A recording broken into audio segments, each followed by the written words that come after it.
Malgré les appels de la communauté internationale à un cessez-le-feu et en dépit des critiques de son allié américain, Israël poursuit ses bombardements dans la bande de Gaza. L'Union européenne étudie les possibilités de contourner le veto hongrois pour pouvoir apporter une aide financière à l'Ukraine.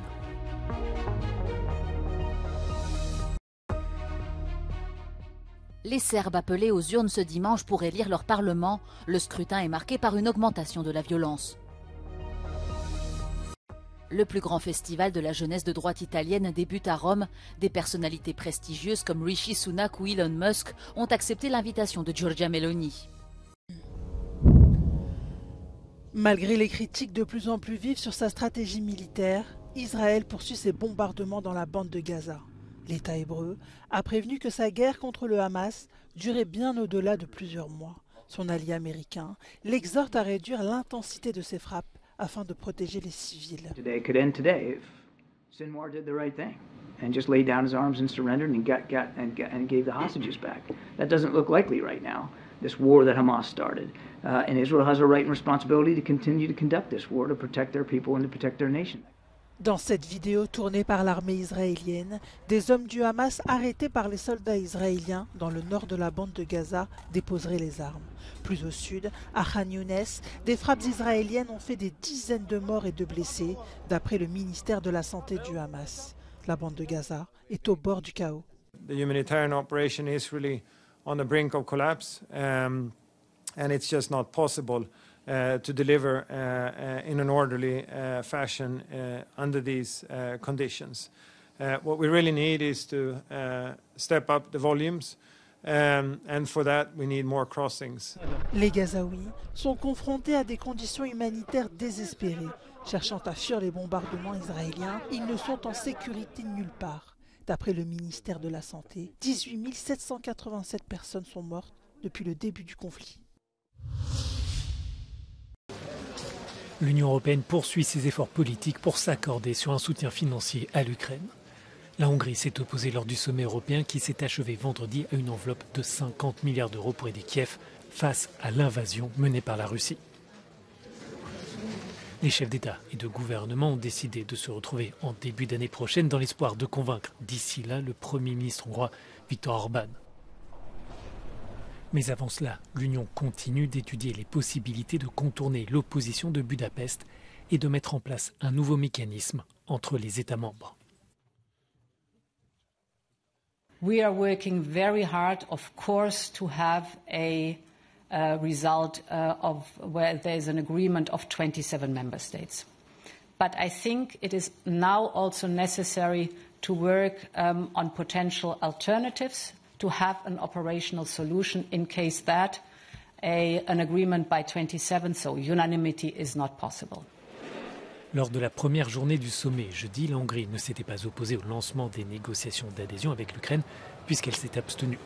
Dans un deuxième temps, en revanche, Budapest a refusé le plan de financement des 27 en faveur de Kiev. Le dirigeant hongrois estime que l'Union ne devrait pas apporter une aide financière mais devrait s'appliquer davantage à trouver une solution pour mettre fin au combat.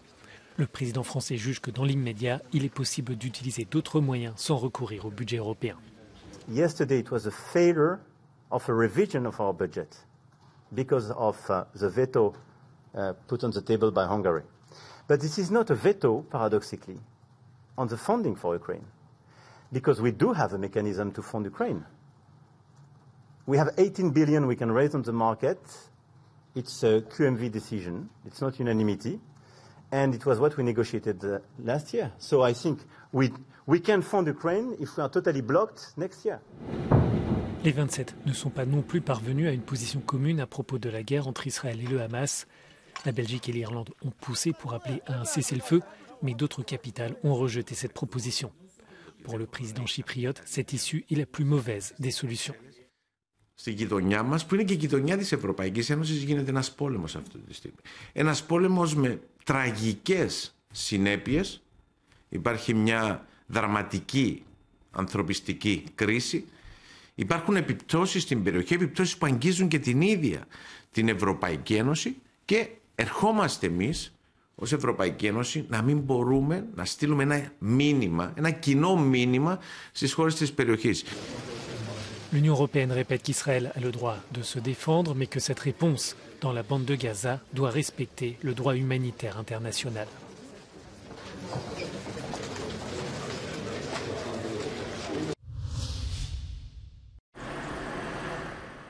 Suspectés de préparer des attentats terroristes sur le sol européen, 8 personnes ont été arrêtées en Allemagne, au Danemark et aux Pays-Bas. Selon Israël, ces individus appartiendraient au mouvement islamiste du Hamas. Toutefois, d'après les services de renseignement danois, il n'y a pas de lien direct entre les individus arrêtés en Allemagne et soupçonnés de faire partie du Hamas avec les arrestations effectuées au Danemark. Og det er helt rigtigt, at både FE og PET jo igennem det seneste stykke tid har udtrykt, at der er en høj risiko i Danmark. Det er meget, meget alvorligt. Og det er selvfølgelig i forhold til Israel-Gaza fuldstændig uacceptabelt, at der er nogen, der tager en konflikt et andet sted i verden med ind i det danske samfund. Au début du mois, la commissaire européenne aux affaires intérieures, Ylva Johansson, avait déclaré que les pays européens font face à un risque élevé d'attentats terroristes en raison de la guerre entre Israël et le Hamas.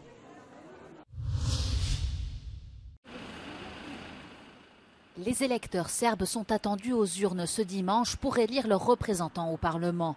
Il s'agit des 5e élections législatives en 10 ans, mais ce scrutin est marqué par un regain des tensions. Au sein même de la société serbe d'abord, au printemps dernier, 2 fusillades ayant fait 18 morts en 2 jours ont relancé les débats autour de l'augmentation de la violence. Mais aussi un regain des tensions avec le Kosovo, qui a placé le président serbe sous les projecteurs de la communauté internationale. L'opposition, une 8aine de partis de gauche écologistes et de centre-droit réunis au sein de la coalition La Serbie sans violence, accuse le parti au pouvoir, les progressistes serbes, d'être responsables de la situation et craignent que les élections anticipées ne renforcent encore davantage le pouvoir du président Aleksandar Vučić. Selon les derniers sondages, les progressistes serbes resteraient en tête avec 40%.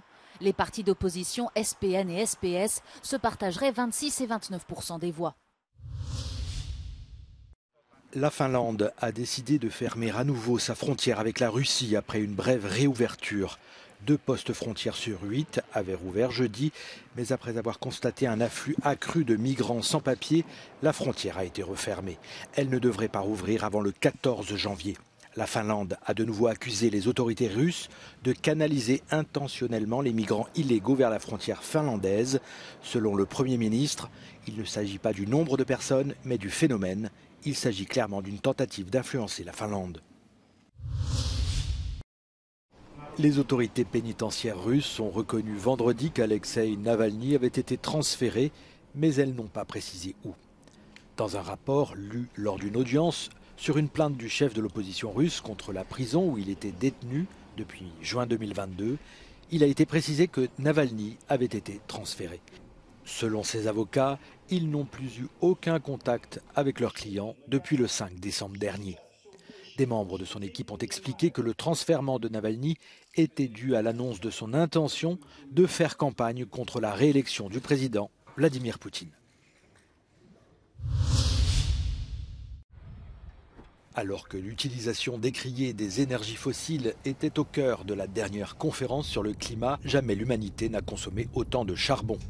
Le record a été dépassé en 2023 selon l'Agence internationale de l'énergie. La demande mondiale a atteint 8,5 milliards de tonnes cette année. C'est en Asie que l'appétit pour le charbon est le plus important. La consommation est passée à 220 millions de tonnes par an. La combustion du charbon pour produire de l'énergie rejette dans l'atmosphère une grande partie du CO2 responsable du réchauffement climatique. Le festival Atriu sera un peu différent cette année. La première ministre Giorgia Meloni, principale organisatrice de l'événement, fêtera en effet le premier anniversaire de sa coalition au pouvoir. Cet événement annuel, fondé en 1998 et réunissant la jeunesse italienne de droite, s'est développé au fil des années. Aujourd'hui, c'est devenu le lieu de rencontre préféré des supporters des Frères d'Italie. La forza della comunità, la forza della squadra, di tutti i ragazzi che da Trento ad Agrigento arrivano qui per dare una mano e vedere una classe dirigente, una classe politica a fianco di questi ragazzi per un progetto che va oltre è sempre un grande orgoglio. Compte tenu de la popularité croissante du parti, le festival attire désormais des représentants des deux côtés de l'échiquier politique et même certaines personnalités très controversées. Facciamo sempre una festa di parte, non di partito, con allegria, aperta alle famiglie, ai giovani, ai ragazzi, il pattinaggio sul ghiaccio, il mercato solidale, tanta politica e il confronto con tutti, anche con chi la pensa diversamente da noi. Ogni cultura politica sarà ascoltata e accolta da Treu. Un marché de Noël a été choisi comme décor pour cet événement de 4 jours. Sous le slogan « Bienvenue à la fierté italienne retrouvée », le public est invité à participer à une série de conférences sur les questions qui animent en ce moment le débat public. Eravamo semplicemente di passaggio qui vicino al castello, abbiamo visto le luci, ci hanno attirate e siamo arrivate qui. È stato bello vedere comunque sia tanti giovani che persone adulte collaborare insieme. Le refus d'Eli Schlein, chef du principal parti d'opposition, de participer à l'événement en a surpris plus d'un. Aux côtés des membres du groupe politique ECR, d'autres invités internationaux ont eux confirmé leur présence à l'événement. British Prime Minister Rishi Sunak and Albanian Prime Minister Edi Rama are going to attend the festival over the weekend, but all eyes are set on Saturday when billionaire Elon Musk is expected to take to the stage here at Castel Sant'Angelo. Elon Musk and Giorgia Meloni already met here in Rome last June. They got the chance to discuss a number of issues, including remedies to Italy's demographic crisis. Giorgia Meloni is using the Atreyu Festival as an opportunity to strengthen her image and to gain more support globally. And Elon Musk's presence is widely seen as a strong political endorsement ahead of the next European elections. Giorgia Orlandi for Euronews in Rome.